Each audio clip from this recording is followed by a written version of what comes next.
Saludo a mi buen amigo Jaime Hernández, editor de la Jornada Sin Fronteras, a quien he hecho esperar bastante tiempo. Te ofrezco una disculpa por la espera. Me emocioné, me engrané, y es que hay tantos temas, mi querido Jaime. ¿Cómo estás? Te mando un abrazo. ¿Cómo estás, querido Vicente? Aquí estoy para rescatarte, querido amigo. ¿Cómo que se cayeron los números? ¿Cómo que se cayeron? ¿A quién hay que Sí, madrear? ¿A quién hay que madrear, pues, querido Vicente? pues si yo supiera, le metí una cachetada tipo Will Smith así a Chris Rock, cabrón. Si yo supiera, mi querido Jaime Hernández. Oye, pues oye, por cierto, a ver, dame tu opinión. Así como están decandentes las cosas, ¿qué piensas de que el embajador de Estados Unidos en México, Ken Salazar, haya recibido a los panistas en la embajada? Ahí están las fotografías, nadie lo contó. Yo hasta subí. Ya fueron a pedir más apoyo para el golpe blando. ¿De qué se trata? Así como están las cosas, me parece un mensaje, no sé si sea el más amigable y correcto del gobierno de Estados Unidos a través de Ken Salazar, de recibir en la residencia a Julen Rementería, a Marco Cortés, a Santiago Krill, a Mariana Gómez del Campo, y además promoverlo en redes sociales, mencionarlo en redes sociales, mi querido Jaime. Dame tu opinión.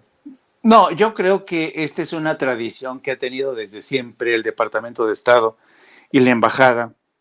Siempre han procurado mantenerse, o por lo menos tener una actitud equidistante entre el poder en el gobierno y los partidos de oposición. Claro, hay a quienes nos parece horrorosa esta imagen, pero hay que entender que a Ken Salazar sigue siendo su chamba, ¿no? No me extrañaría que recibiera a los del PRD o a los del PT, pero digamos que entro dentro de la chamba de Ken Salazar porque siempre ha sido así, ¿eh? Es una tradición no escrita, es una ley no escrita en el Departamento de Estado, que no puedes tú cerrarle las puertas por lo menos a los representantes de la oposición. Así es que yo, la verdad, le quitaría hierro, le restaría importancia, porque fotos de Ken Salazar van a seguir, vamos a seguirlas viendo, y seguramente a más de uno o millones nos va a resultar chocante esta imagen. Pero lo que pasa es que Ken Salazar, pues recibir en su casa a los líderes del PAN, que se han convertido prácticamente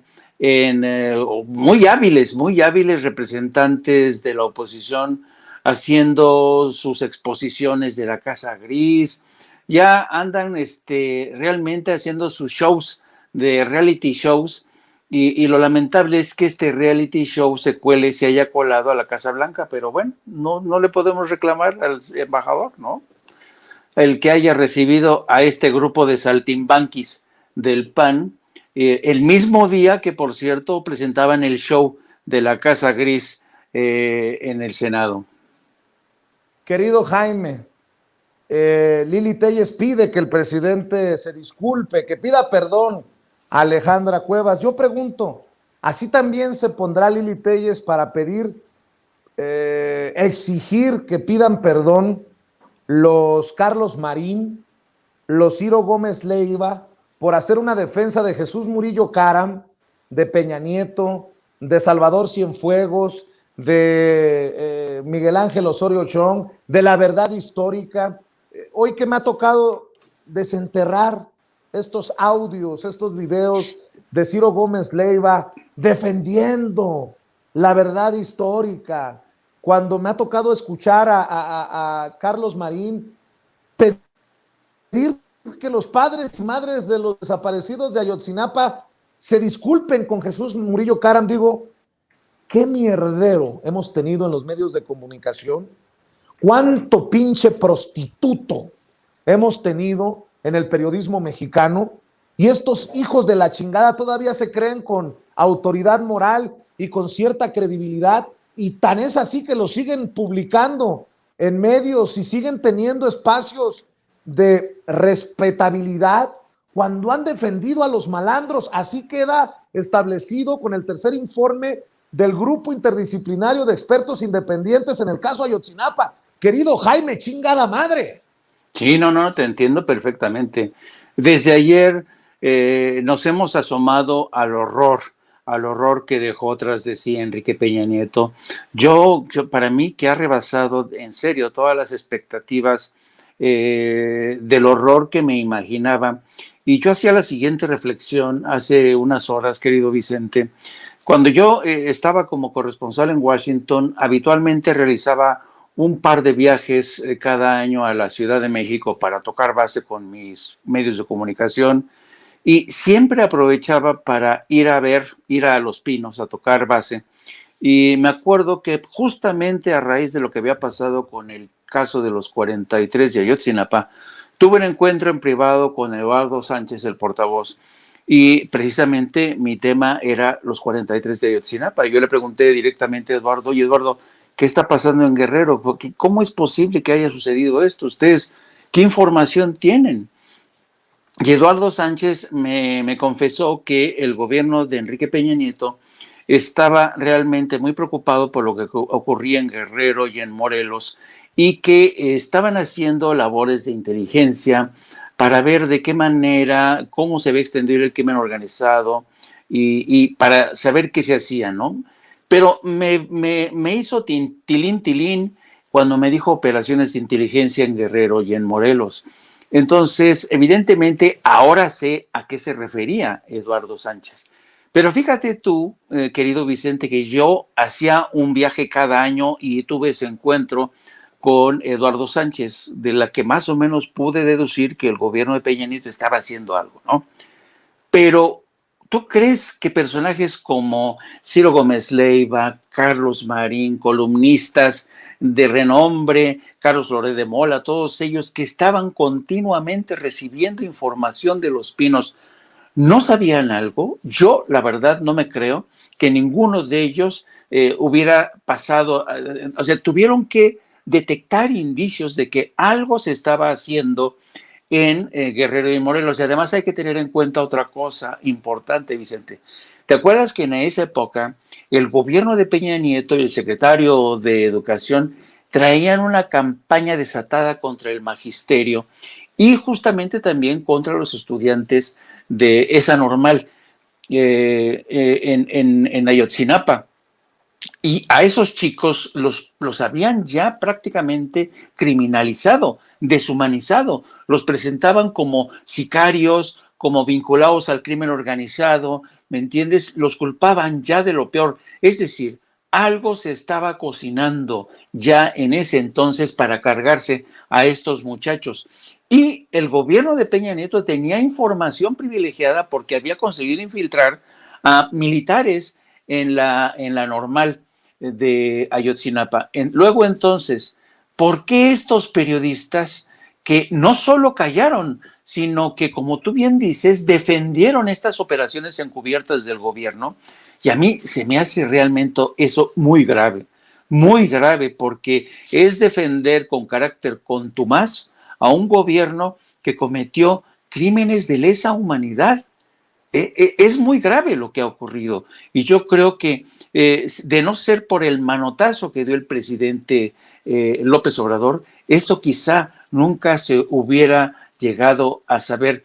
¿Y por qué? No solamente porque los altos mandos de las Fuerzas Armadas callaron porque era una operación encubierta ordenada desde el más alto nivel, sino porque contaban con la complicidad de comunicadores que ahora cuando tú ves esta revisión, a mí me dan arcadas, me dan ganas de vomitar del carácter tan vendido, ¿no? Tan monstruosa fue su complicidad que uno dice, bueno, yo puedo aceptar que ciertos periodistas callen porque a lo mejor, qué sé yo, le iban a un partido, tenían intereses, pero callar un crimen de lesa humanidad, querido Vicente, para mí es muy grave.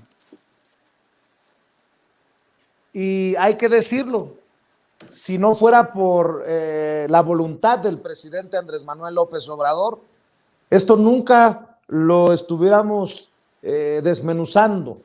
porque incluso hay que decirlo, hay gente, autoridad en la Cuarta Transformación que parece seguir cuidando, defendiendo intereses del pasado.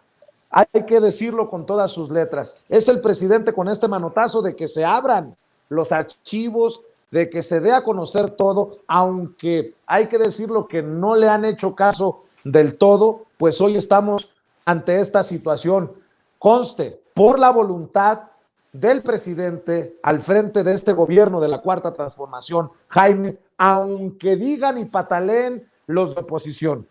Sí, yo coincido contigo, y además otra cosa importante, el día justamente el que se dan a conocer estas informaciones que habían permanecido en el secreto y que gracias al presidente se dan a conocer, un personaje como Lili Téllez se le ocurre subir a la tribuna del Senado para exigirle al presidente que le pida disculpas a la señora Alejandra Cuevas. Y aquí hay algo que quiero dejar sobre la mesa, querido Vicente, para el análisis posterior. Mira, yo creo que Lili Téllez ya está en modo de campaña por la nominación presidencial. No sé si del PAN, no sé por qué partido, pero para mí me queda claro que ya está en campaña. Ella ya se ve a futuro quizá como la Evita Perón de la política mexicana, que con estos rasgos de popularidad, de populismo, al estilo de Evita Perón, cree ella que a lo mejor puede consolidarse como candidata a la presidencia. A mí me preocupa que esta mujer, yo la defino como una chaquetera en el sentido de cambia de chaqueta cuando se le pega la gana, que es desleal a los electores, que es desleal, ha sido desleal al presidente, no me queda duda de que sería desleal al país. Y me preocupa que quizá nosotros los medios estamos cometiendo el error de caer en su juego al darle publicidad a esta mujer que es una piltrafa humana, la verdad. A lo mejor estoy equivocado, pero tengo en mente otros fenómenos, querido Vicente, que han ocurrido, y como fue el caso de Donald Trump, que después de que se convirtió en presidente, muchos medios reconocieron en Estados Unidos que le habían hecho publicidad gratuita a Donald Trump hasta convertirlo en un candidato viable del Partido Republicano para la Casa Blanca. Me preocupa mucho que esta mujer, Lili Téllez, que suele disparar los ratings de audiencia cuando tiene sus desmesuradas intervenciones en el Senado, nos lleve al huerto a los periodistas o a los analistas, pero esto estoy pensando en voz alta, y quiero que se tome así.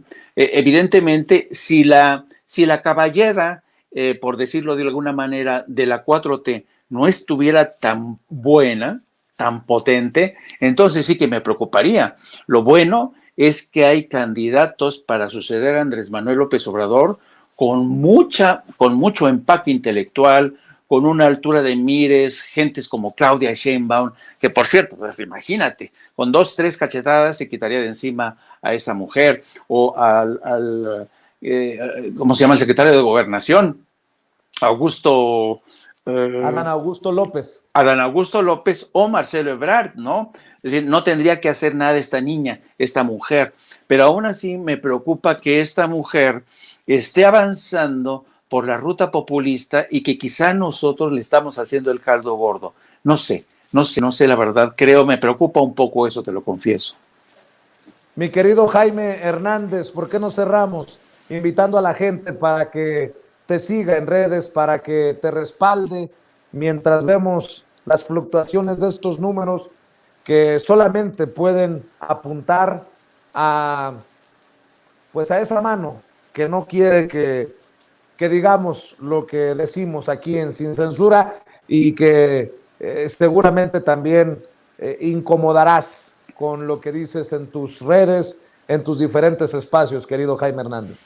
Sí, yo creo que hay una campaña de diseño de la que dio cuenta el presidente en su mañanera de hoy, al asegurar que hay múltiples formas de disuadir, de minimizar, de distorsionar el apoyo que hay a informadores a través de las redes, los famosos ejércitos de bots, las granjas de bots.